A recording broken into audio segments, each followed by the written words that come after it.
My name is Morgan. I head customer success at Taskrabbit.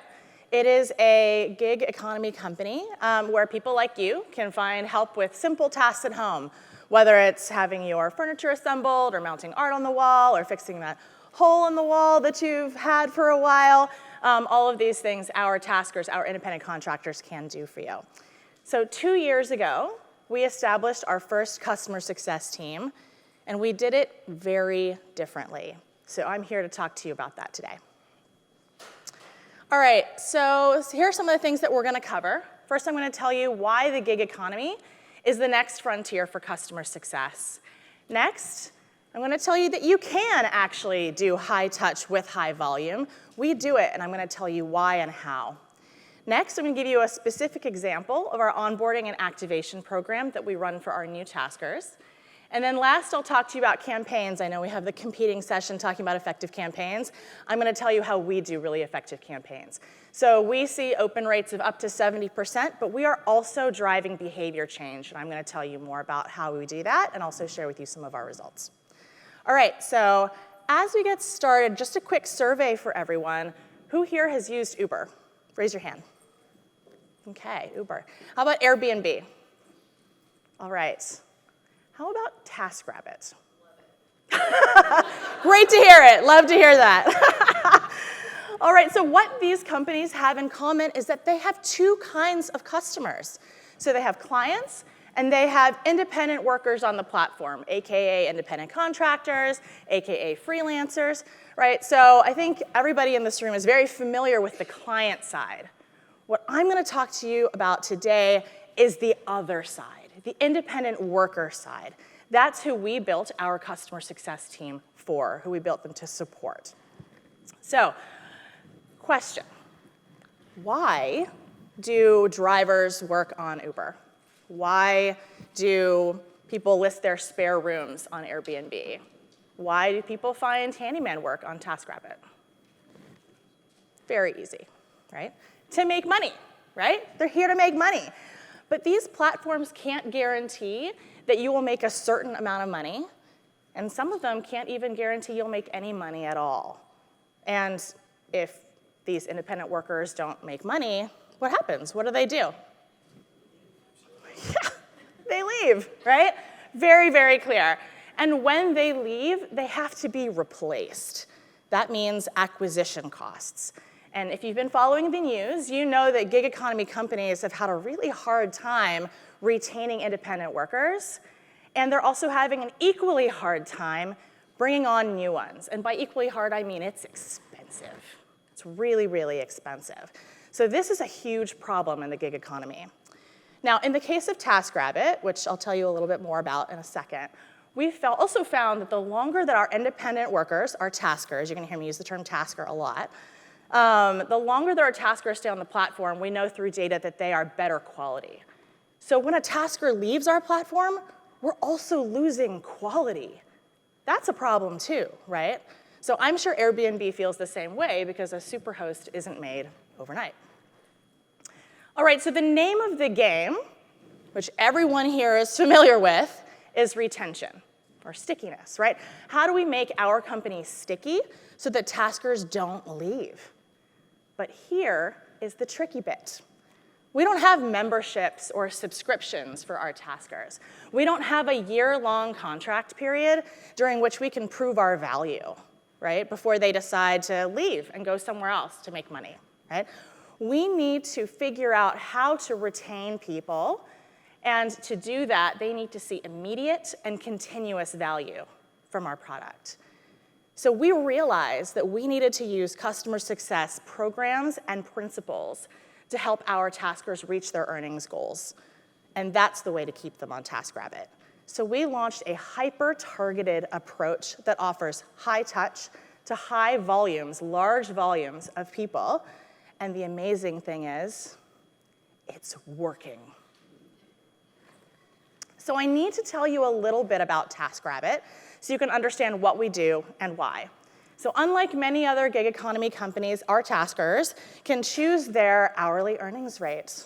They can choose where they want to work, when they want to work, and they also can choose what they want to do on the platform. So that can range from cleaning to mounting televisions to actually waiting in line for you for brunch. Yep, we can do that too. A lot of freedom. And this is something, the flexibility that the platform provides is something that we're very, very proud of, right? In fact, our taskers in the United States earn on average $45 an hour. It's great. This is a great option for a lot of people. But we are also a marketplace, right? So we also need to make sure that our supply, our taskers, are where the demand is, where the clients need us to be, for us to make money as a company. So here's a simplified example. All right, so let's say we have this tasker here in North Miami who does cleaning tasks, and he charges $60 an hour. Meanwhile, not too far away, we have a client who lives in South Beach who needs IKEA furniture assembly and wants to pay only $50 an hour. So the problem is, in this case, those two people won't find each other. That means the client doesn't get help, this tasker doesn't make any money, which, by the way, means that Taskrabbit doesn't make any money. And what happens when this tasker doesn't make money? Leaves, right? So turns out, this is the sad path. So here's an alternative, right? So let's say we talk to that Miami tasker, and we say, hey, there's a lot of demand in South Beach. By the way, clients are looking for IKEA furniture assembly. You should consider adding that category. And the prices that clients are looking for right now are about $50 an hour. Well, now that client gets the work done, right? Let's say that tasker actually changes their profile to do those things. That client gets the work done. That tasker has $50 in their pocket. Taskrabbit makes money. And wow, now he's much more likely to stay on the platform, at least for now, because we need to make sure he continues to make money on the platform, right? But as you can see, that's a lot of information to need to give on a regular basis. So how do we do that? We do that through programs and what we call plays. So we all know the importance of the customer lifecycle. A lot has been talked about, discussed around the customer lifecycle. This is ours. We need to help customers, of course, before they realize that they need help. So we have three main lifecycle programs that correspond to these three earnings levels.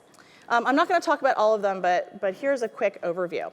So once a tasker has finished their registration, they are onboarded, right? So they are ready to get work on the platform. But to give you a sense of the numbers that we are working with here, we had 100,000 people join the platform as taskers last year alone. So huge volumes of people. And some of those people are hired, they're activated, they do their first task, and they go on to earn more and more money. And some, of course, eventually churn out. All right, so now with the numbers that we have, you might think we would rely on tech touch to reach everyone and just reserve high touch, maybe for these onboarded people who haven't done their first task yet, but may I remind you, this is thousands and thousands of people still. Or maybe we just reserve that effort for our dark green, super tenured taskers who've made the most money on the platform.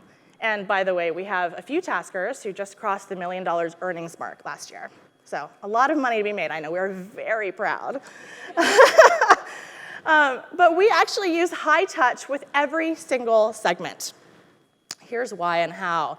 So taskers can leave at any time. So we need to provide them with a value proposition to stay. So the number one thing is to give them information on how they can make more money, right? Because that's the ultimate reason why they're here. But we also provide every tasker a tasker success manager who can be their trusted advisor, someone who gives them personalized advice on their profile so that clients will hire them, and also gives them local insights that change over time, right? I can tell you that the New York market looks very different in the winter than it does in the summer, and so we can provide those kinds of seasonal insights. So every tasker success manager has between about 1,000 and 5,000 taskers in their book of business. The complexity of the information that our success managers share with taskers changes based on where they are in this journey.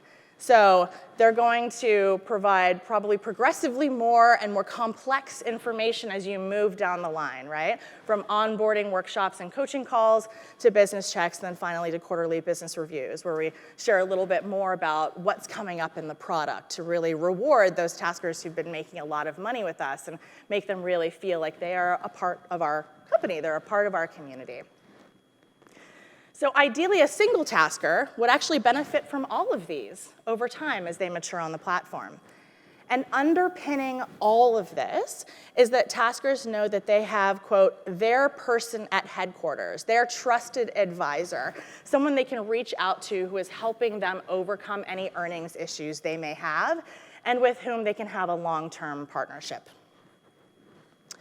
So I like to believe that this makes our platform stickier. So have you ever been to a different hairstylist or barber than you usually do? Do you feel guilty about it? I sure do, right? So similarly, a San Francisco tasker might be more reticent to leave the platform after they formed a strong relationship with, say, Ashley Jones up here in the front, our superstar tasker success manager who covers Northern California and a few other states. She's pretty awesome, so they might think twice.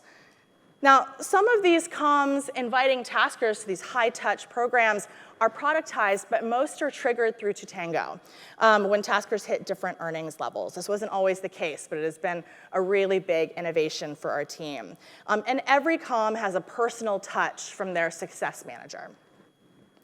Of course, not every tasker takes us up on this offer. And oh my gosh, if they did, wow. But not all of them take us up on this offer because they don't all feel like they need help, and that's great. But if you talk to anybody on our team, they will tell you their schedules are packed. Taskers are interested. They want to talk to someone. But even if they don't take us up on it, it's really important that we reach out because now they know that we are here for them. We can help. And we are demonstrating that they are seen. They are not anonymous, and we are ready to give them hands-on, personalized guidance when and if they need it. So pre-Totango, we had a very manual, labor-intensive, and unreliable system, and now we can reach our taskers at the exact right time. There we go. Let's briefly dig into our programs for new taskers. Why? Because the vast majority of our churn is from taskers who never bill at all or only bill a few times. So a lot of taskers actually don't know where to start in the app, or they're a little anxious about putting themselves out there to get hired by a stranger. The other thing that's really important to us is time to first value, and that needs to be as short as possible.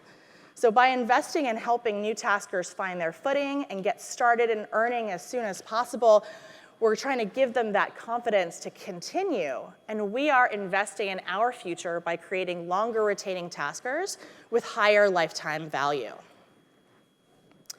So for a tasker to activate, again, to do their very first task on the platform, they need to feel confident that they can do it. So how do we get them there? So when a tasker completes registration, they're going to get a little banner in their app. And this is offering them a new tasker onboarding session. And this session is a live workshop that's offered twice a week. And it tells you how to use the app. Here's how to invoice. This is what a task looks like. Here's how to keep your performance metrics high so that clients will hire you again and again because you're surfacing higher in our ranking algorithm, right? So it has everything a tasker needs to really get started, and it's only an hour.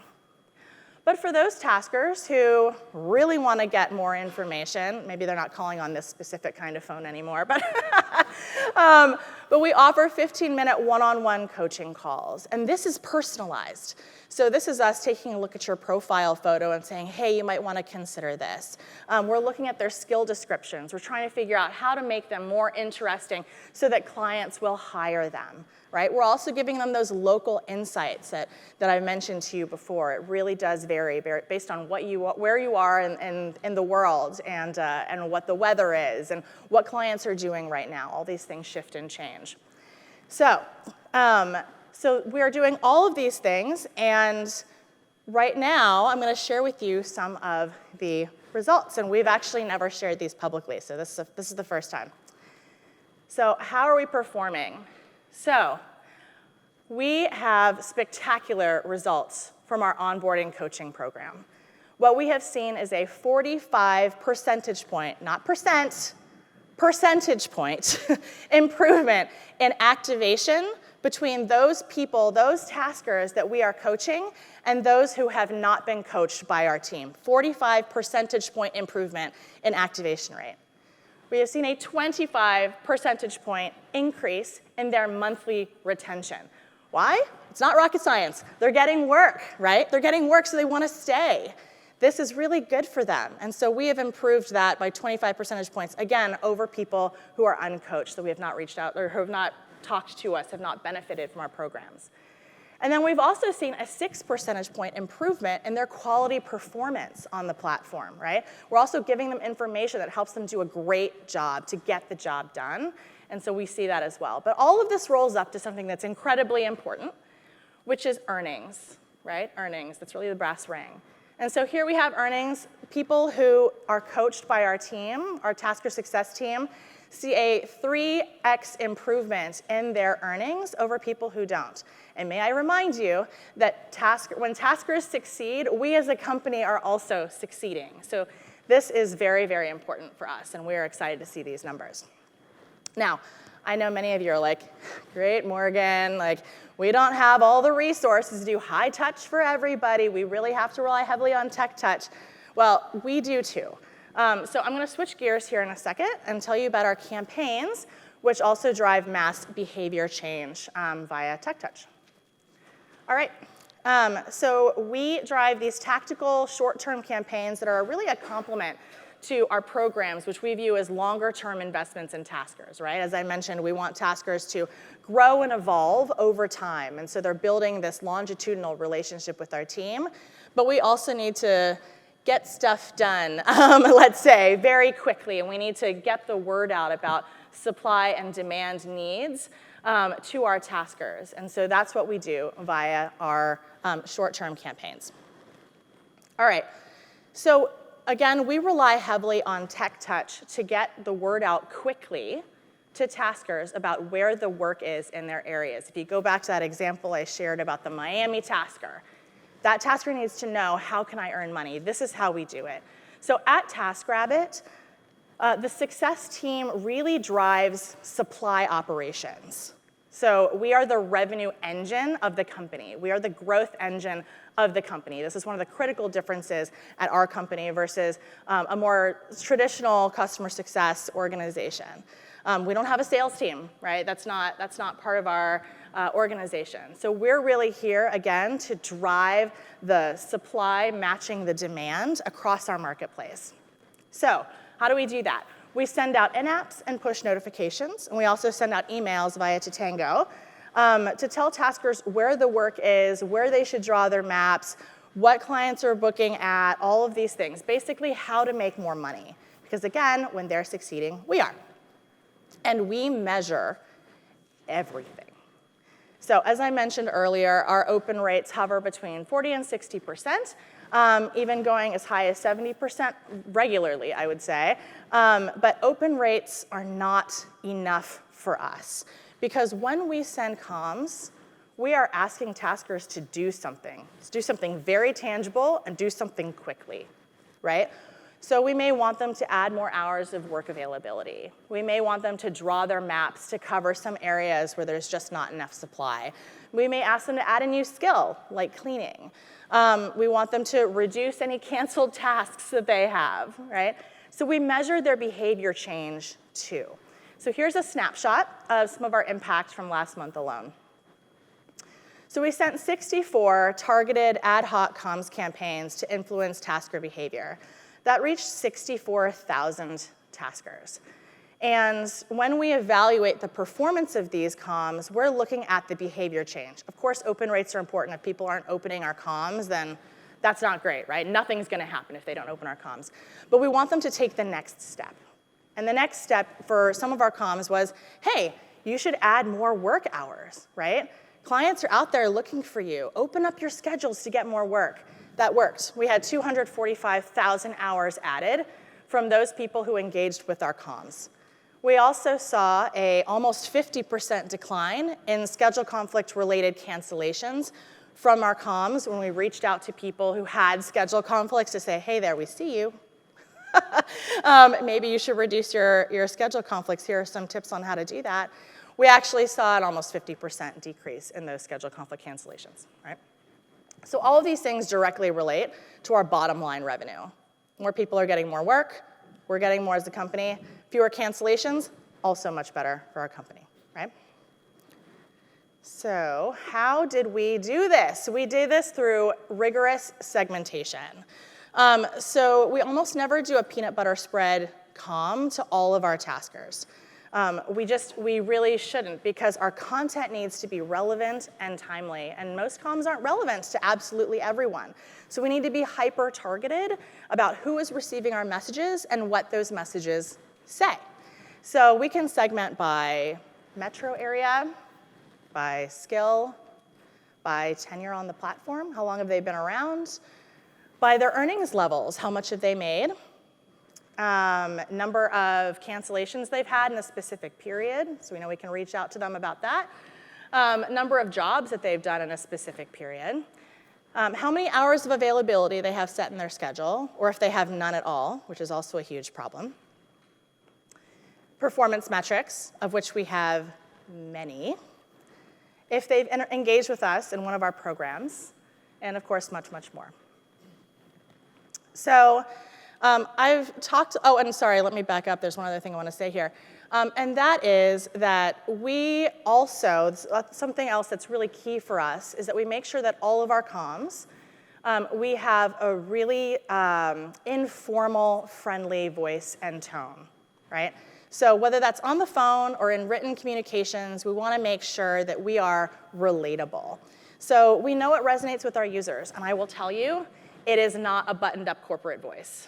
That does not fly with a person who spends all day mounting televisions or cleaning a home, right? We need to know who your users are, and we know that. And so, we strive to position ourselves as that friend who always gives you great advice and you'd love to grab a beer with.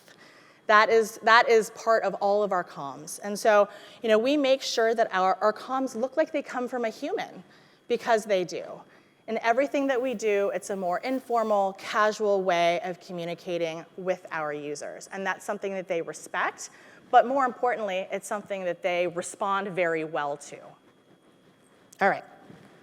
So to close out, I have talked a lot about numbers, I've talked about strategy, but ultimately our work is all about improving the lives of people. So before I finish and take questions, I want to bring it back to the customer. In this case, I want to introduce you to Jimmy. He's one of our taskers in LA. So according to Jimmy, Taskrabbit changed his life.